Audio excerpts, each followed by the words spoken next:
Kita mulai. Selamat malam saudara-saudara sekalian dan selamat bertemu di channel YouTube Firman-Mu Pelita. Di channel ini kita akan membahas pertanyaan-pertanyaan sehubungan dengan kerohanian. Dan kami juga akan mencoba menjawab pertanyaan-pertanyaan nanti yang saudara akan kirimkan lewat email ini ataupun live comment saudara-saudara. Dan malam hari ini saya Nobel sebagai pembawa acara dan di samping saya ini Pendeta Glenn Sakul ya sebagai narasumber kita.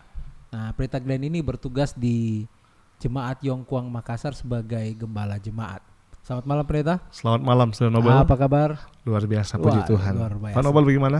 Aman-aman, sehat-sehat. Puji Tuhan. Dan saudara, mengawali pertemuan kita pada saat ini, ada satu pertanyaan yang cukup menarik untuk kita bahas pada saat ini atau minggu ini. Namun sebelum kita membahas semua pelajaran-pelajaran ini, mari kita berdoa terlebih dahulu. Saya undang saudara-saudara untuk tunduk kepala dan kita akan berdoa. Bapa yang di surga, terima kasih Tuhan atas kesempatan yang Engkau berikan bagi kami pada saat ini untuk dapat mempelajari firman Tuhan. Melalui channel Pelita Firman-Mu ini ya Tuhan, kiranya ya Tuhan Engkau akan memberkati para pemirsa kami yang sebentar mengikuti acara ini. Ketika mereka membuka firman Tuhan, mereka mengerti apa rencana Tuhan dalam kehidupan mereka. Terpujilah nama-Mu ya Bapa, dalam nama Yesus kami serahkan akan acara kami ini. Amin. Amin.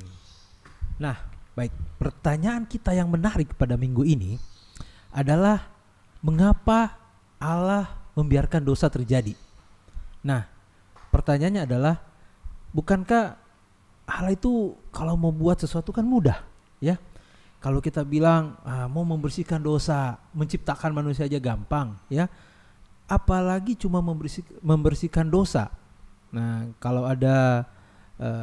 kita pernah main game, ya, atau permainan, kalau kita lihat ada sesuatu yang sulit atau tiba-tiba game kita hang, ya, kita bisa saja matikan atau kita reset aja supaya selesai. Nah, permainan dimulai dari awal. Iya, ya. Kalau di reset kan kita mulai dari awal kan, atau sudah mau kalah biasanya ada orang yang reset aja kan. Nah, pertanyaannya apakah Tuhan tidak punya tombol reset itu? Jadi pada waktu dosa ini ada, apakah Tuhan tidak bisa reset aja dan mengapa harus berlarut-larut seperti saat ini? Jadi sebenarnya pertanyaannya ini kalau dari statementnya Saudara Nobel, apakah mudah bagi Allah untuk membersihkan dan menciptakan lagi? Jadi untuk menjawab ini mudah bagi Allah. Allah mudah untuk melakukan seperti pertanyaan yang muncul. Kenapa? Karena Allah itu adalah Allah yang maha kuasa. Karena dia adalah Allah yang maha kuasa, maka mudah bagi Allah untuk memulaikan segala sesuatu kembali dari awal. Oh, jadi sebenarnya harusnya bisa mudah dong ya.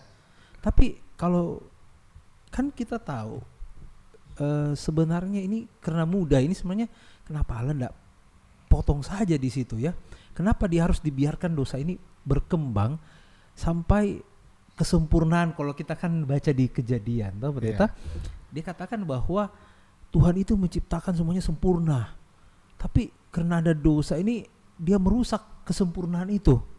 Kalau begitu, kalau saya sebagai Allah mungkin saya udah reset lah. Kalau bisa power off, kita ganti lagi yang baru. Ya sudah hang ceritanya ini.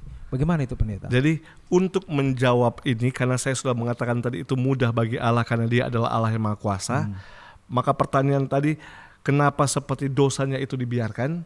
Untuk menjawab ini kita perlu dulu melihat mengenai karakter Allah, melihat mengenai sifat Allah. Saya boleh minta Pak Nobel baca dalam 1 Yohanes 4 ayat 16, apa yang disebutkan di sana? Oke, mari kita baca dalam 1 Yohanes 4 ayat 16. Kita telah mengenal dan telah percaya akan kasih Allah kepada kita. Allah itu adalah kasih. Dan barang siapa tetap berada di dalam kasih, ia tetap berada di dalam Allah dan Allah di dalam dia. Nah, kalau ayat yang kita sudah baca tadi disebutkan apa karakter Allah? Allah itu adalah kasih. Ya, Allah itu adalah Allah kasih. Maka karena Allah adalah kasih, maka sifat dan hukumnya yang adalah kasih tersebut menjadi dasar dari pemerintahannya. Inilah yang terlebih dahulu, Saudara Nobel, yang harus menjadi dasar pemikiran kita, yaitu Allah adalah kasih. Jadi dalam setiap pernyataan kuasanya dalam menciptakan sesuatu, disebutkan bahwa adalah suatu pernyataan kasih Allah yang dalam. Ketika Allah menciptakan kita manusia, ketika Allah menciptakan binatang, menciptakan ciptaan yang lain, ciptaan-ciptaan tersebut adalah pernyataan dari kasih Allah yang dalam. Begini, Saudara Nobel, untuk menyatakan akan kasih-Nya yang dalam dan ajaib, maka diperlukan objek di mana pada objek tersebut Ia atau Allah melimpahkan akan kasih-Nya.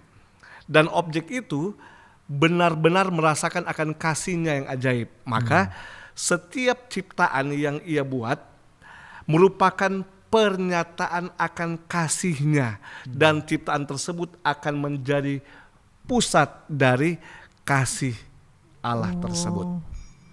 Jadi jadi kita ini diciptakan untuk menyatakan kasih Tuhan. Ya, kita ini diciptakan untuk menyatakan kasih Tuhan. Karena apa?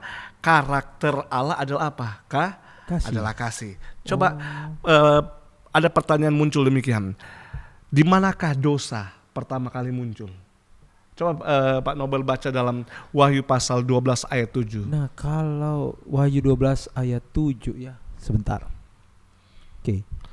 Maka timbullah peperangan di sorga. Mikael dan malaikat-malaikatnya berperang melawan naga itu, dan naga itu dibantu oleh malaikat-malaikatnya. Ya, dari ayat tadi disebutkan bahwa di manakah dosa atau peperangan itu terjadi pertama kali? Di surga. Di surga. Nah, Allah menciptakan di sorga dengan suatu keajaiban, dan malaikat adalah juga makhluk yang suci yang Ia ciptakan yang untuk diciptakan melayaninya. Jadi malaikat adalah ciptaannya yang suci untuk melayaninya di sorga. Jadi malaikat ini bukan ada tiba-tiba, tapi dia juga diciptakan ya? Ada diciptakan. Oh, diciptakan. Jadi sama dengan kita manusia diciptakan ya, juga. Diciptakan. Ada yang menarik. Ya. Ada malaikat bernama Lucifer. Oke. Lucifer ini mendapatkan kedudukan yang tinggi di antara malaikat-malaikat yang lain. Ya. Bahkan bisa disebutkan demikian, tingkat Lucifer ini adalah setingkat lebih rendah daripada Kristus. Wah, berarti dia dekat dengan Kristus ya? Iya, artinya adalah dia ini memiliki posisi yang tinggi dan besar di sorga. Wow. Karena Kristus kan anak Allah, Kristus adalah Allah. Ya. Dia hanya setingkat lebih rendah dari Kristus. Dengan statusnya yang tinggi, dengan ia mendapatkan penghormatan dari malaikat-malaikat lain, malaikat yang agung dan mulia, Lucifer ini dikatakan berdiri dekat dengan hadirat Khalik Allah.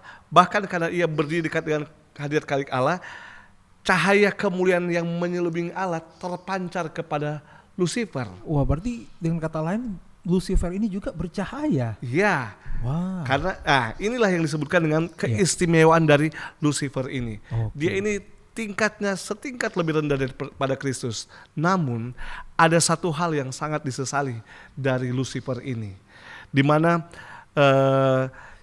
kita lihat bahwa dengan segala sesuatu yang dimiliki, dia kurang sadar dengan apa yang terjadi yang ada pada. Tadi pendeta bilang bahwa ini Lucifer ini dia bercahaya. Ya, dan dia diciptakan dari semua malaikat ini, dia adalah malaikat yang istimewa, hanya setingkat di bawahnya Kristus. Ya, berarti udah dekat sekali sama yang Allah Bapa ya. Nah, Lucifer ini kan statusnya tinggi. Nah, terus dia berdiri dekat Khalik, cahayanya terpancar. Namun apa hal yang sangat disesali? Dari pendeta kan bilang ada hal yang sangat disesali. Apa tuh pendeta? Iya. Ini sangat disesali karena posisinya yang tinggi, keistimewaan yang ia miliki sebagai pemimpin malaikat di sorga. Yang sangat disesali adalah Lucifer lupa bahwa ia adalah ciptaan. Wow. Kenapa saya bilang ia lupa? Karena pemberontakan yang Lucifer buat, oleh karena ia cemburu Sekali lagi, pemberontakan yang ia buat karena ia cemburu dan ia ingin posisinya menjadi sama seperti Kristus atau menjadi sama dengan Allah. Wah. Ia mau menyamakan dirinya dengan Allah, yang ia lupa bahwa ia adalah ciptaan. Inilah yang sangat disesali. Tahan dulu pendeta. Begini. Jadi kalau saja Lucifer itu jatuh, nah ini kan Lucifer malaikat kan, lebih dekat kepada Allah. Nah kira-kira apa ndak kita manusia ini? Ya kalau malaikat aja jatuh, apalagi kita manusia kan? Nah kira-kira apa pelajaran yang bisa kita petik daripada pengalaman Lucifer ini? Ya, ini menarik sebenarnya, Saudara Nobel. Yang perlu kita sadari. Untuk segala sesuatu yang ada pada kita, yang kita miliki atau yang kita sebagai orang Kristen sebutkan berkat, itu bukan karena kekuatan kita, itu berasal dari Allah. Itu adalah anugerah dan karena kasih Allah. Apa saja yang kita miliki itu adalah karena kasih Allah. Maka kita juga harus sadar dengan cara bagaimana kita harus sadar diri dan merendahkan diri kita. Jangan kita terlalu bangga dengan apa yang kita miliki. Tuhan mungkin mempercayakan kita satu posisi, satu kedudukan. Terlalu bangga dengan kedudukan tersebut, terlalu bangga dengan posisi tersebut, sehingga kita bisa saja lupa diri. Lupa diri ini yang bahaya. Tidak hidup rendah hati dan tidak sadar diri ini yang bahaya. Memang sulit ya untuk tidak rendah hati pada zaman seperti ini, karena semuanya itu dinilai dari penampilan pada saat ini ya. Jadi ya ini juga bisa jadi pelajaran bagi kita semua ya. Jangan kita sampai seperti Lucifer, kita bisa terbawa oleh terbawa oleh hawa nafsu, kesombongan gitu ya. Nah, oke, mari kita lanjut. Nah, bagaimana? Kita lanjutkan demikian. Jadi sangat disesali karena ia lupa bahwa ia adalah ciptaan dan ia mau menyamakan dirinya dengan Allah yang adalah pencipta. Nah, bukan hanya karena kesombongan, bukan karena hanya keangkuhan untuk menyamakan diri dengan Kristus, ada beberapa hal yang lain lagi yang Lucifer buat. Saya bisa sebutkan ada 5 hal yang Lucifer buat lagi. Yang pertama, sebenarnya hampir sama seperti tadi, tetapi sebutkan bahwa Lucifer tidak puas dengan posisinya. Ia tidak puas dengan posisinya. Sudah tinggi nih ya, masih pemimpin bala tentara sorga ini, malaikat sorga. Ketika ia bernyanyi, sangat dihormati. Ketika ia lewat, malaikat menghormati dia. Tidak puas dengan apa yang kedudukan posisi yang telah diberikan kepada dia. Yang kedua, yaitu kecenderungan Lucifer untuk melayani dirinya. Ya, ini kecenderungan Lucifer untuk melayani dirinya apa? Artinya nih kayak kalau kita manusia berarti kita bagaimana itu? Selfish. Jadi suka memenuhi diri. Tidak puas dengan kedudukan, terus dia mau semuanya untuk dirinya. Kehormatan kepada Allah dia mau untuk dirinya. Nah, ini berbahaya sekali. Kenapa? Tugas daripada malaikat, apalagi dia sebagai pemimpin bala tentara sorga, malaikat sorga, tugasnya adalah untuk melayani Allah. Tetapi kecenderungannya adalah dia mau dirinya yang dilayani. Sebenarnya begini, dia adalah ciptaan, Allah itu tunduk kalau dia lewat. Ini bahaya ini, Pak Nobel ini. Bahaya itu sudah bahaya itu. Nah, maka kesalahan yang lain muncul. Rasa cemburu. Jadi ketika Allah mendapatkan penghormatan, Kristus mendapatkan penghormatan dari malaikat-malaikat, tunduk di hadapan menghadap kepada Allah, dia cemburu. Kenapa bukan saya? Kenapa tidak saya? Kenapa harus ada yang lebih tinggi dari saya? Dan yang selanjutnya disebutkan, yang keempat disebutkan, ia melakukan tipu daya dan penyesatan. Ini berbahaya sekali, Saudara Nobel. Kenapa? Dia membuat satu situasi yang bisa dikatakan kekacauan terjadi di surga. Dia datang dari satu malaikat, dia datang kepada malaikat lain untuk apa? Carlota. Untuk apa? Menimbulkan keraguan. Betul. Keraguan apa? Keraguan terhadap pemerintahan Allah. Jadi dia mulai munculkan sesuatu yang membuat malaikat-malaikat ragu. Mudah bagi dia, kenapa?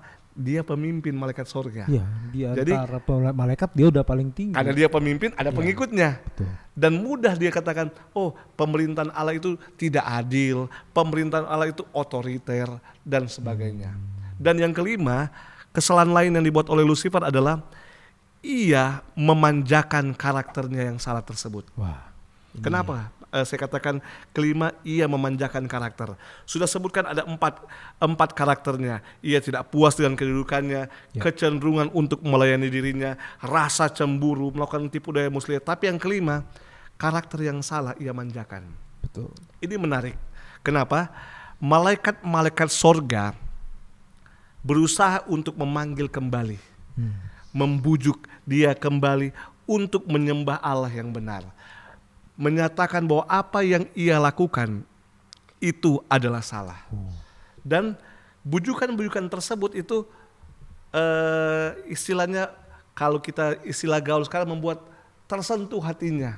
Apalagi ketika penyembahan sementara dibuat di sorga, ketika alunan lagu yang merdu dan menggema terjadi di sorga, malaikat sorga bernyanyi, disebutkan bahwa ia menjadi sadar dan memanggilnya dan membuat hatinya semakin terharu. Jadi Lucifer itu sempat terharu? Iya, dia sempat terharu, dia sempat, saya ini salah.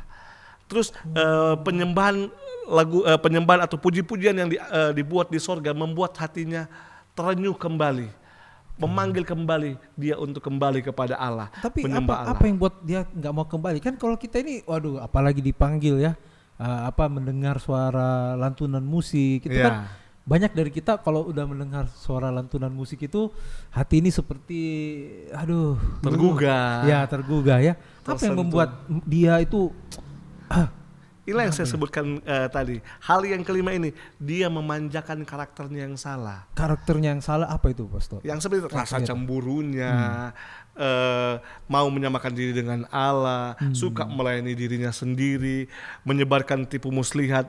Karakter ini yang salah, dia manjakan, dia timbulkan terus, dia buat terus itu berada di dalam kehidupannya, dalam pemikirannya. Dan yang lebih menarik lagi, Lucifer semakin menyebarluaskan ketidakpuasan terhadap pemerintahan Allah. Oke, sudah sombong ini lagi ya. Iya. Bahkan dia berpikir begini, malaikat-malaikat saja bisa saya pengaruhi, apalagi dunia-dunia lain. Saya bisa datang dan mempengaruhi. Jadi dia semakin membuat kekacauan terjadi di sorga. Nah, pertanyaan yang mungkin muncul, bagaimana tindakan Allah? Apakah Allah hanya berdiam diri? Iya. Itu pertanyaan tadi berpikir ya, apakah Allah berdiam diri? Kalau Allah tidak mau berdiam diri kan dia kayak tadi yang pertama, reset, selesai. Nah, bagaimana? Allah Khalik yang kita lihat karakternya di awal adalah Allah yang kasih, berusaha untuk menarik Lucifer dan pengikutnya. Dan Allah memberikan kesempatan kepada Lucifer dan pengikutnya untuk berbalik. Namun panggilan Allah, kasih Allah disalahartikan oleh Lucifer. Kenapa? Dia menyebarkan rumor bahwa Allah mengakui keunggulan dia. Dengan istilahnya, Allah bukan berdiam diri. Sepertinya kelihatan Allah hanya berdiam diri. Sebenarnya Allah memberikan kesempatan kepada Lucifer dan pengikutnya untuk berbalik. Tetapi Lucifer semakin menyebarkan rumor dan katakan, lihat, Allah cuma diam-diam. Berarti kalau misalnya ini kita bawa dalam kehidupan kita sehari-hari ya. Kan kalau kita dikerjai atau dibully, pasti kita langsung cepat balas. Pasti kan begitu kan, tapi itu kan sudah lumrah ya kan, kalau kita ada dibully pasti kita langsung jalan. Nah ini Allah kan sebenarnya sepertinya sedang dibully sama Lucifer. Ini kelihatannya sepertinya Allah berdiam diri. Ya, dia sudah dibully, dia cuma diam-diam, tidak membalas. Kalah kan, dia seperti kalah. Sebenarnya tidak. Kesempatan itu, hal itu Allah buat untuk memberikan kesempatan panggilan Lucifer untuk berbalik. Tapi seperti pandangan orang mengatakan orang yang dibully itu diam itu kalah, maka Lucifer mengatakan karena Allah cuma diam, lihat Allah saja mengakui akan kekuasaannya dan apa yang ada pada Lucifer, dan bahwa Allah akan memenuhi tuntutan-tuntutan Lucifer. Ini luar biasa. Tuh. Nah, lantas pendeta. Jadi kalaupun Allah ini berdiam, kenapa dia membiarkan Lucifer ini atau tindakan Lucifer ini? Kenapa dia harus membiarkan? Kalau ya seperti tadi kan, ini kan sudah dikasih kesempatan untuk berbalik, tapi kesempatannya tidak diambil. Ya sudah, ditutup saja segera. Ya. Atau kalau perlu dihabiskan saja itu Lucifer itu. Satu hal yang kita telah lihat tadi, Allah itu adalah Allah yang kasih. Ya. Namun yang menjadi juga karakter Allah yang lain adalah Allah itu adalah Allah yang maha tahu. Dia adalah Allah yang maha tahu, mengetahui segala sesuatu yang tersembunyi maupun yang ada di dalam hati dari ciptaannya. Karena dia Allah yang maha tahu, maka Allah juga tahu permainan kotor Lucifer. Allah tahu bahwa Lucifer sementara menimbulkan keresahan, menimbulkan keraguan terhadap pemerintahannya, maka kita harus lihat juga apa yang menjadi tuduhan Lucifer. Tuduhan Lucifer adalah mengatakan pemerintahan Allah itu tidak adil. Pemerintahan Allah itu otoriter. Pemerintahan Allah itu tidak benar. Dan hal ini akan sangat mempengaruhi dengan kematuan Allah. Kalau Allah langsung bertindak, maka dengan tuduhan-tuduhan yang sudah dilontarkan di sorga, yang mempengaruhi, harus tahu, sebagian besar malaikat sorga juga terpengaruh. Sepertiga kalau saya menjadi ragu-ragu. Oh gitu ya. Sepertiga yang akhirnya kita tahu dilemparkan ke bumi. Tetapi malaikat sorga pada umumnya itu ada keraguan juga dengan tuduhan-tuduhan yang dibuat oleh Lucifer. Maka Allah bukan tidak bertindak. Allah tahu ketika ia buat, maka menyatakan tuduhan Lucifer itu benar, bahwa ia adalah Allah yang otoriter. Maka apa yang Allah buat adalah dia masih memberikan kesempatan kepada Lucifer untuk berbalik. Nah, karena tindakan sepertinya Allah berdiam diri, maka tindakan Lucifer semakin menjadi-jadi. Kembali karena Nobel sudah angkat soal orang yang dibully. Kalau orang yang dibully berdiam diri, pasti besoknya akan menjadi-jadi lagi, semakin membuli lagi. Maka Lucifer semakin menjadi-jadi, melakukan keresahan, penyesatan di sorga. Maka disebutkan dia melakukan pemberontakan. Dia melakukan pemberontakan melawan Allah. Maka Lucifer disebut menjadi setan. Apa arti setan? Setan artinya adalah musuh Allah. Karena dia memang memberontak, menyatakan pemberontakannya terhadap pemerintahan Allah. Dia melakukan perlawanan secara terbuka. Sudah bukan diam-diam lagi. Sudah tidak lagi datang kepada malaikat yang satu, tapi secara terbuka melakukan perlawanan melawan Allah. Maka Lucifer menjadi setan. Baik, saudara, tidak terasa sudah hampir setengah jam kita bersama-sama. Jadi apa pertanyaan dari pelajaran Alkitab kita malam ini? Mengapa Allah membiarkan dosa? Silakan pendeta, mungkin bisa memberikan kesimpulan dari. Mengapa Allah membiarkan dosa? Allah bukan membiarkan dosa. Allah adalah Allah yang maha tahu. Penduduk sorga, penduduk bumi pada saat itu belum mengerti akan keadaan serta akibat-akibat dosa. Sehingga mereka tidak dapat melihat keadilan dalam membinasakan setan. Seandainya saat itu Allah langsung bertindak membinasakan setan, mereka tidak dapat mengerti dengan jelas akan keadilan Allah tersebut. Jikalau Allah segera membinasakan Lucifer atau setan, maka tuduhan Lucifer terhadap pemerintahan Allah yang adalah otoriter menjadi benar. Dan malaikat-malaikat akan menyembah Allah bukan dengan perasaan hormat, kagum, tetapi menyembah Allah karena mereka takut kepada Allah. Ini yang perlu kita lihat lebih dalam lagi. Jadi Allah mau kita itu untuk menyembah Dia karena kita kasih kepadanya. Karena karakter Allah adalah kasih. Karakter Allah kasih. Allah menjadikan ciptaannya sebagai objek kasihnya. Dia melimpahkan semua kasihnya kepada ciptaannya, kepada kita manusia.